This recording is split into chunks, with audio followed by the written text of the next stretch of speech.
Welcome to Aaron Mahnke's Cabinet of Curiosities, a production of iHeartRadio and Grim and Mild.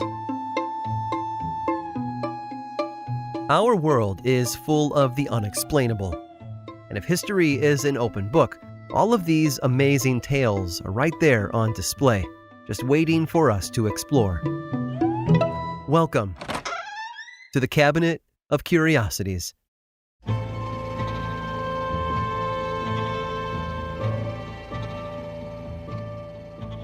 We've all lost something at one point. It could have been our car keys or the remote to the television.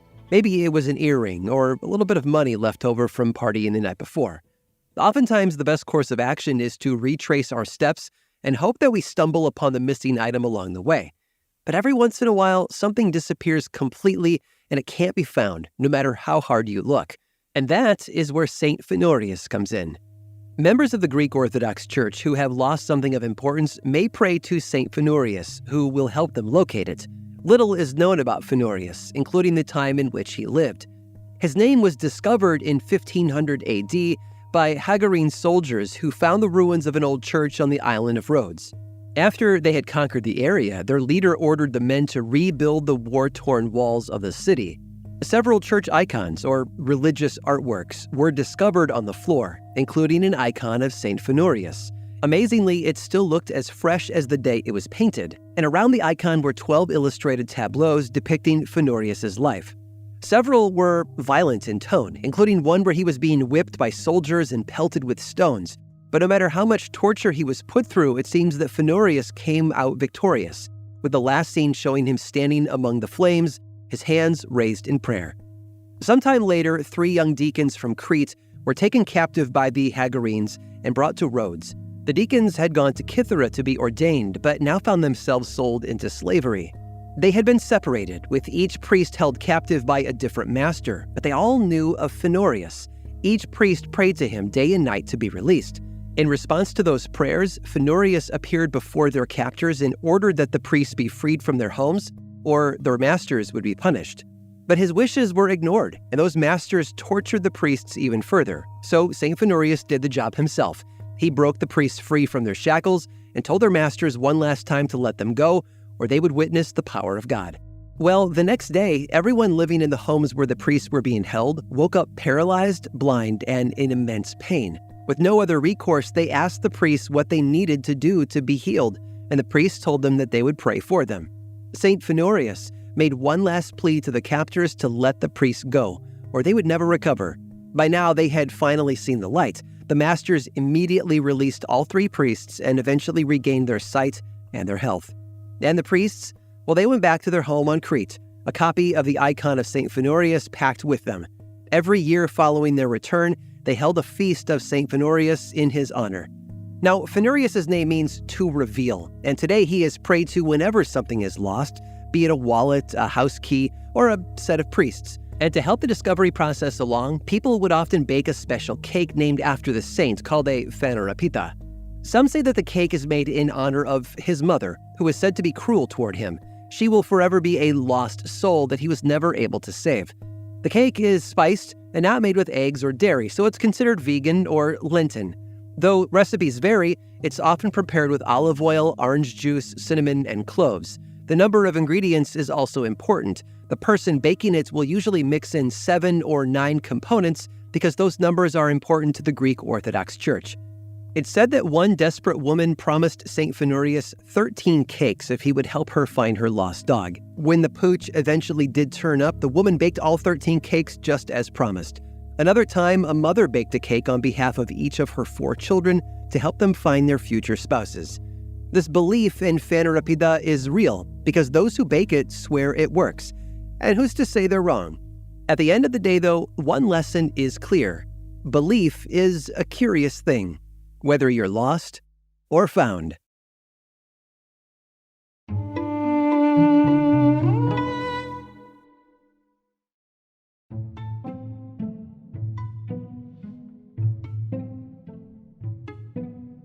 One thing that most folks can agree on is that Benjamin Franklin had a brilliant mind. He was an essential figure in the foundation of our country, a driving force behind the American Enlightenment, and a leading scientist of his day.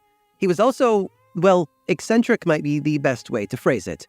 Where to begin? The paper on farting seems like a good place to start. His essay, Fart Proudly, was written in 1781 when he was ambassador to France. There were also his infamous air baths, during which he sat naked in front of open windows to ward off sickness.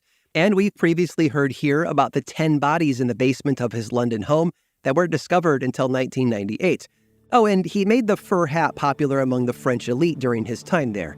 French women even began donning large wigs they called coiffure à la Franklin. Oh, and Franklin was also one of the world's first storm chasers. The key and the kite might be one of Benjamin Franklin's most famous moments. Everyone has heard of it, although we're not totally sure how the experiment actually went down. Allegedly, on June 10th of 1752, Benjamin Franklin took a kite out into a storm to see if the metal key attached to the string would draw the lightning. One lucky strike later, and eureka. Of course, historians don't actually know the date, and it's very unlikely lightning actually struck the key because if it had, the great Benjamin Franklin might not have lived to tell the tale. What we can assume is that the key picked up a charge from the storm, and the shock Franklin got from touching it helped confirm that lightning was a form of electricity that could be harnessed. What many don't realize, though, is that the key and the kites were part of a series of tests that Franklin was conducting. The electrical question had been floating around in his mind since at least 1745, and he was most concerned with what the power of electricity could be used for. Everything we take for granted today, from light to heat and more, lay ahead of him, and the possibilities were just too tempting. I'm not sure if any of our listeners work or have worked in the emergency room, but I'm sure they could confirm for me that during the holidays, the ER is extra crowded. With the 4th of July, it's usually fireworks mishaps. For Christmas, it's problems with decorations or slipping on ice. And with Thanksgiving, of course, it's cooking the turkey. Everyone seems to have a different opinion of the best way to do it.